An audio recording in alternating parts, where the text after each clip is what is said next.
नमस्कार, खबरें जारी है न्यूज 24 पर। मैं हूं आपके साथ मकसूद खान। मर्यादा पुरुषोत्तम प्रभु श्री राम किसके हैं? यह एक ऐसा सवाल है जिसका जवाब किसी के पास नहीं। त्रेता युग में समाज के हर वर्ग को गले लगाने वाले श्री राम को लेकर आज की तारीख में विवाद शुरू हो चुका है। श्री राम और राम मंदिर पर एक संप्रदाय विशेष की बात कहकर तीर्थ ट्रस्ट ने विवाद शुरू किया तो देश के शंकराचार्य की तरफ से इसका करारा जवाब दिया गया। तेरे राम मेरे राम की इस लड़ाई में 22 जनवरी के महोत्सव का रंग फीका ना पड़े, इसके लिए भी संत समाज कोशिश कर रहा है। आइए आपको बताते हैं श्री राम को लेकर संप्रदाय विशेष की लड़ाई क्या है और सनातन संस्कृति में संप्रदायों की क्या भूमिका है।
4 अविमुक्तेश्वरानंद सरस्वती ने चंपत राय पर हमला बोला। शंकराचार्य अविमुक्तेश्वरानंद सरस्वती ने चंपत राय से इस्तीफा देने की मांग कर दी तो साथ ही तीर्थ ट्रस्ट के ट्रस्टियों पर भी सवाल खड़े कर दिए।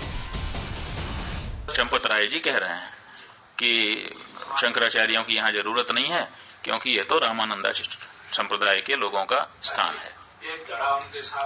तो सवाल ये है कि रामानंद जो संप्रदाय है उसका अगर ये मंदिर है तो चंपत राय वहां पर क्यों है, ये हमको बताएं। रामानंद संप्रदाय के लोग ही वहां प्रतिष्ठा करेंगे, हमें मंजूर है। इसलिए चंपत राय जी, अगर आप में थोड़ी भी नैतिकता बची हुई है तो त्याग पत्र दीजिए और रामानंद संप्रदाय के साधुओं को ट्रस्ट सौंपिए। जब चंदा ले रहे थे उस समय क्यों नहीं ये घोषित किया कि रामानंद संप्रदाय का मंदिर है, रामानंद संप्रदाय के लोग देते? उस समय तो आपने पूरे देश के सनातन धर्मियों से लिया, उस समय हम लोगों से भी चंदा लिया। जब शंकराचार्य जी का मंदिर नहीं है तो शंकराचार्य से चंदा क्यों स्वीकार किया आपने? उस समय यह स्पष्टता क्यों नहीं की? आपने पूरे देश से, हर हिंदुस्तानी से, हर राम भक्त से, वो किसी भी संप्रदाय का हो, उससे चंदा लिया और उस चंदे के ऊपर आप ट्रस्टी बन करके बैठे और बैठने के बाद अब कह रहे हैं कि ये रामानंद संप्रदाय का मंदिर है। ये अनैतिक है। और अगर आप ये कह रहे हैं हमको बड़ी प्रसन्नता है, बिल्कुल सही, रामानंद संप्रदाय हमारा है। शैव, शाक्त, सन्यासी और रामानंद संप्रदाय। अयोध्या में राम मंदिर को लेकर विवादित बयानों के सामने आने के बाद अब ये सवाल उठने लगा है कि क्या श्री राम और राम की अयोध्या पर सिर्फ एक विशेष संप्रदाय के लोगों का ही अधिकार है? प्रभु श्री राम जिन्होंने समाज के हर वर्ग को गले लगाया, उनको लेकर तेरे राम और मेरे राम कहना कहां तक और कितना सही है? आइए सबसे पहले आपको बताते हैं कि रामानंद संप्रदाय क्या है, जिसे अयोध्या राम मंदिर का सर्वे सर्वा कहने के बाद विवाद शुरू हुआ। दरअसल रामानंद संप्रदाय को वैष्णवों का सबसे बड़ा संप्रदाय माना जाता है और इसे बैरागियों के 4 प्राचीन संप्रदायों में एक माना गया है। इस संप्रदाय के लोग खुद को श्री राम के बेटे लव और कुश का वंशज मानते हैं। ये संप्रदाय राम की भक्ति करता है और इनका मूल मंत्र है ओम रामाय नमः। रामानंद संप्रदाय के लोग मुख्य रूप से राम, सीता और हनुमान के साथ सीधे विष्णु और उनके अन्य अवतारों की पूजा पर जोर देते हैं। अयोध्या चूंकि भगवान राम की जन्मभूमि है, इसलिए वहां के ज्यादातर मंदिर इसी पूजा पद्धति का पालन करते हैं। इस मंत्र को संत बैरागी भक्त संत के नाम से जाना जाता है। अयोध्या के राम मंदिर की पूजा वैष्णव परंपरा को मानने वाले रामानंद संप्रदाय के साधुओं और संतों के जरिए ही होगी। वही रामलला की पूजा के काम को कराएंगे। हालांकि अयोध्या राम मंदिर के लिए पुजारियों की नियुक्ति का काम भी जारी है और रामानंद संप्रदाय का जिक्र छिड़ने के बाद शंकराचार्य अविमुक्तेश्वरानंद सरस्वती ने पुजारी चयन प्रक्रिया पर भी सवाल उठाए। ये मंदिर समस्त सनातन धर्मियों का है, यह मंदिर समस्त हिंदुओं का है और अगर नहीं है, आपकी बात हम मानने के लिए तैयार हैं कि चलो रामानंद संप्रदाय का है, तो तुरंत ये ट्रस्ट के जितने लोग हैं त्याग पत्र दें आपके सहित, और रामानंद संप्रदाय के जो आचार्य हों और उनके जो साधु संत हों, विशेष करके निर्मोही अखाड़ा ही वहां पर पहले पूजा करता रहा है, तो उसको पूजा का अधिकार दीजिए। आप अलग से पुजारी क्यों भर्ती कर रहे हैं? फिर निर्मोही अखाड़ा सैकड़ों वर्षों से वहां पूजा करता रहा, आपने उसको हटा दिया है और हटा करके आप नए पुजारी ट्रेनिंग करवा करके उनकी भर्ती कर रहे हैं। रामानंद संप्रदाय को लेकर काशी से भी आवाज उठी। काशी विद्युत परिषद ने कहा है कि रामानंद संप्रदाय का काशी से बहुत पुराना रिश्ता रहा है। रामानंद स्वयं राम के अवतार हैं और काशी के मंदिरों में भी रामानंद संप्रदाय को अपना आराध्य और उपासक मानते हैं। रामानंद स्वयं राम के अवतार हैं। रामानंद राम अवतार अभूत। रामानंद स्वयं राम के अवतार हुए और राम को स्वयं भगवान शिव को अपना वो गुरु मानते हैं। इस तरह का काशी के साथ जो रामानंद संप्रदाय का संबंध है और उसी रामानंद को लेकर के रामानंद संप्रदाय की व्यवस्था को लेकर के काशी के साथ एक अटूटा संबंध है। और राम को लेकर के तुलसीदास ने भी काशी में ही बैठकर इस मानस रामायण की रचना की है। तो रामानंद संप्रदाय और शैव संप्रदाय में कोई भेद नहीं है। इसीलिए रामानंद संप्रदाय कहना हम सब भगवान राम के दास हैं और पूरे सनातन धर्मावलंबी राम के चरणों में अपना आस्था और उपासना रखते हैं। इसीलिए भगवान श्री राम सबके हैं और रामानंद संप्रदाय हो, शैव संप्रदाय हो, सभी संप्रदायों का हिंदू सनातन संस्कृति के लोग आदर करते हैं और सबके प्रति उचित भाव रखते हैं।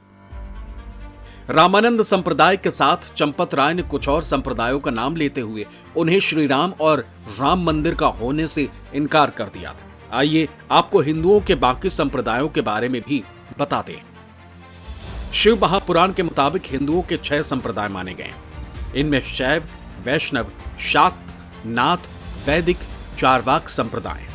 शैव संप्रदाय को मानने वाले प्रभु शिव की आराधना करते हैं। वैष्णव भगवान विष्णु की पूजा करते हैं। शाक्त संप्रदाय देवी पूजा करता है। नाथ संप्रदाय गुरु पूजा में विश्वास करते और मानते हैं। कुल मिलाकर यह कहा जा सकता है कि हिंदू मतावलंबी चाहे कितने संप्रदायों में बांटे गए हों या बटे हों, पर वो सब किसी न किसी हिंदू देवी देवता की पूजा करते हैं। इसलिए अनेक विवादों के बीच सब एक हैं। अयोध्या जो कि प्रभु श्री राम का जन्म स्थल है, ऐसे में यहाँ रामानंद संप्रदाय का बोलबाला है और शायद यही वजह है कि देश का संत समाज दो फाड़ नजर आ रहा है। अयोध्या में रामलला के प्राण प्रतिष्ठा को लेकर संत समाज के विरोध में गोवर्धन पीठ के शंकराचार्य स्वामी निश्चलानंद सरस्वती का बयान सबसे ज्यादा चर्चा में है। स्वामी निश्चलानंद सरस्वती ने अयोध्या में राम मंदिर के कार्यक्रम को लेकर पीएम मोदी और सीएम योगी के प्रति नाराजगी जाहिर की है। स्वामी निश्चलानंद सरस्वती का कहना है कि मूर्ति का शास्त्र विधि विधान से प्रतिष्ठित होना चाहिए। विधि विधान से किए गए कार्यक्रम ही द्वारा भगवान मूर्ति में प्रवेश करेंगे, नहीं तो ये कार्यक्रम हलचल मचा देगा। भगवान राम प्रतिष्ठित हो रहे हैं, लेकिन शास्त्रीय विधा से प्रतिष्ठा होनी चाहिए, तभी उनमें भगवत तेज का सन्निवेश होगा, अन्यथा विप्लव मचा देगा। वो डाकनी, शाकनी, भूत प्रेत, पिशाच इत्यादि स्कंद पुराण के अनुसार विधिवत प्रतिष्ठा मूर्ति के न हो तो मूर्ति में, प्रतिमा में, अर्चा विग्रह में डाकनी, शाकनी, भूत प्रेत, पिशाच का सन्निवेश हो जाता है। बीते दिनों शंकराचार्य निश्चलानंद सरस्वती ने 22 जनवरी को होने वाली अयोध्या में प्राण प्रतिष्ठा कार्यक्रम को लेकर कहा था कि वो कार्यक्रम में नहीं आएंगे, जिसके बाद उन्होंने नहीं जाने की वजह बताते हुए ये कहा था कि मोदी मूर्ति को स्पर्श करेंगे तो क्या मैं तालियां बजाकर जयकारा लगाऊंगा? शंकराचार्य पद की अलग मर्यादा बताते हुए निश्चलानंद सरस्वती ने प्राण प्रतिष्ठा में नहीं जाने का बयान दिया था। कोई आया था कि आप एक व्यक्ति को लेकर जा सकते, मुझे क्या जरूरत है जाके प्रधानमंत्री को हाथ जोड़ने की जरूरत क्या है? वहाँ जाकर शंकराचार्य का क्या स्थान होगा? अगर मैं पहुँच ही जाऊँगा तो मोदी जी का क्या स्थान होगा? विचारने तो है, समझ गए? मैं पहुँच जाऊँगा तो मोदी जी का क्या स्थान होगा? या मोदी जी का स्थान होगा तो शंकराचार्य को क्या देंगे? ऐसे ऐसे कर लेंगे और मुझे क्या जरूरत है? जब अयोध्या से मुझे परहेज नहीं है, राम जी से मुझे परहेज नहीं है, समझ गए ना? अयोध्या में जाता रहता हूँ, लेकिन उस उत्सव में मेरा सम्मिलित होना उचित भी नहीं। शंकराचार्य स्वामी निश्चलानंद सरस्वती के बाद गुजरात के द्वारका शारदा पीठ और उत्तराखंड के ज्योतिष पीठ के शंकराचार्य अभिमुक्तेश्वरानंद सरस्वती ने भी 22 जनवरी की प्राण प्रतिष्ठा के कार्यक्रम का खुले तौर पर विरोध किया। शंकराचार्य अभिमुक्तेश्वरानंद सरस्वती ने अधूरे मंदिर में भगवान की प्राण प्रतिष्ठा पर सवाल उठाते हुए अयोध्या नहीं जाने का ऐलान कर दिया। मंदिर अभी पूरा बना नहीं और प्रतिष्ठा की जा रही है। कोई ऐसी परिस्थिति नहीं है कि अपने को अचानक कर देना पड़े। देखो, किसी समय 22 दिसंबर की रात को वहां पर मूर्तियां रख दी गई थी। वो एक परिस्थिति थी कि रात को 12 बजे जाकर के घुस करके रख दिया, और उसके बाद 1992 में ढांचा ढाया गया। उस समय कोई मुहूर्त थोड़े देखा जा रहा था।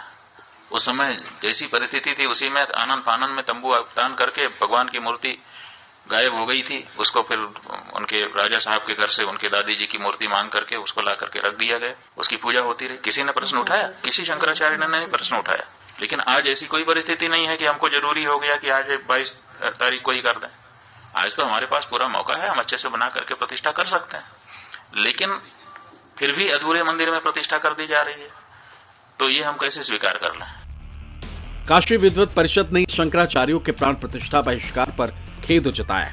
काशी विद्वत परिषद ने चारों शंकराचार्यों से इस महोत्सव में शामिल होने का आग्रह किया।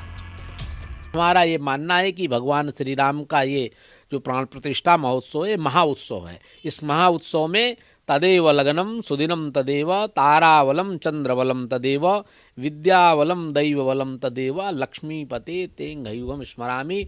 इस बात को ध्यान में रख करके सबको इस महा उत्सव में सम्मिलित होना चाहिए, क्योंकि बहुत हमारी पीढ़ियों, हमारे पूर्वजों ने, हमारे पूर्व के संतों ने, महंतों ने और तमाम तरह के कार सेवकों ने, तमाम हिंदू सनातन धर्मावलंबियों ने अपने बलिदान दिए हैं। और हम लोग सौभाग्यशाली हैं कि इस पीढ़ी के लोग जो आज अपने आँखों से उस राम मंदिर महोत्सव को देखने का अवसर प्राप्त हो रहा है। इसलिए इस उत्सव महोत्सव में उत्सव मनाना चाहिए। इसमें कोई और बातें कहना उचित नहीं होगा। रामलला प्राण प्रतिष्ठा को लेकर शंकराचार्यों के बहिष्कार ने भी देश में घमासान मचाया हुआ है। आपको बता दें कि शंकराचार्य की पदवी सनातन धर्म के सबसे बड़े गुरु की होती है। जैसे बौद्ध धर्म में दलाई लामा और ईसाई धर्म में पोप होते हैं। आदिगुरु शंकराचार्य के नाम पर इस पद की परंपरा शुरू हुई थी। आदिगुरु को जगत गुरु की उपाधि प्राप्त है, जिसका इस्तेमाल पहले केवल भगवान श्री कृष्ण के लिए ही किया जाता था। समस्त हिंदू धर्म इन चारों मठों के दायरे में आता है। विधान यह है कि हिंदुओं को इन्हीं मठों के परंपरा से आए किसी संत को अपना गुरु बनाना चाहिए। लेकिन अयोध्या प्राण प्रतिष्ठा को लेकर शुरू हुए घमासान ने देश के संत समाज को भी दो फाड़ कर दिया है। देश के हजारों संतों ने प्राण प्रतिष्ठा में शामिल होने और श्री राम मंदिर में रामलला के स्वागत का फैसला किया।